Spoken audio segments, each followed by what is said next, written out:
అందరికీ నమస్కారం.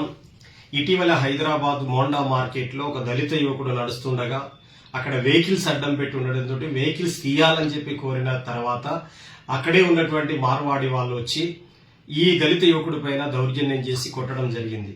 ఈ దాడికి పాల్పడినటువంటి వ్యక్తులను తక్షణమే ఎస్సీ/ఎస్టీ అత్యాచార నిరోధక చట్టం ప్రకారంగా అరెస్ట్ చేసి కఠినంగా శిక్షించాలని కులవివక్ష వ్యతిరేక పోరాట సంఘం డిమాండ్ చేస్తున్నది. ఆ తర్వాత మార్వాడి గో బ్యాక్ అనేటువంటి నినాదాలు ఉత్పన్నమైనవి.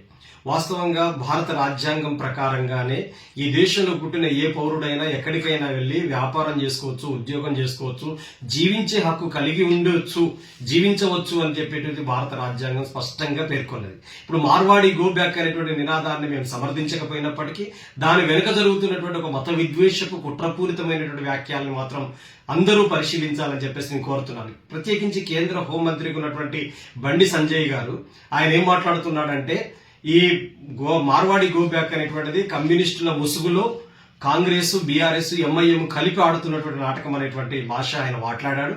అట్లాగే రోహింగ్యాలు ఇక్కడికి వచ్చినా లేగాని పల్లెత్తు మాట వీళ్ళు మాట్లాడలేరు అనేటువంటి మాట ఆయన చెబుతున్నాడు. ఈయనే కేంద్ర హోంశాఖ సహాయ మంత్రిగా ఉన్నప్పుడు రోహింగ్యాలు ఇక్కడికి ఎవరు వచ్చారో వాళ్ళు పట్టుకునేటువంటి రైట్ నీకుంది కదా, కేంద్రం చేతుల్లో అధికారాలు ఉన్నాయి కదా, ఎందుకు పట్టుకోలేకపోతున్నారు అనేటువంటిది నేను అడుగుతున్నాను. అంతేకాదు ఇక మాధవిలత అనేటువంటి బీజేపీ ఎంపీగా పోటీ చేసినటువంటి బీజేపీ నాయకులు విద్వేషాలు రెచ్చగొట్టేటువంటి మాటలు మాట్లాడుతున్నది. ఆమె ఏమంటున్నదంటే, ఇక్కడ ఉన్నటువంటి దళితుడి మీద దాడి జరిగితే దాన్ని భూతత్వంలో చూడాలనేటువంటి మాట కూడా అంటున్నది. అంటే దళితుల మీద దాడి ఏ తరగతులు చేసినా పర్లేదు, ఆ తరగతులు దళితుల మీద దాడులు చేసిన వాళ్ళకే బీజేపీ మద్దతు ఉండదా?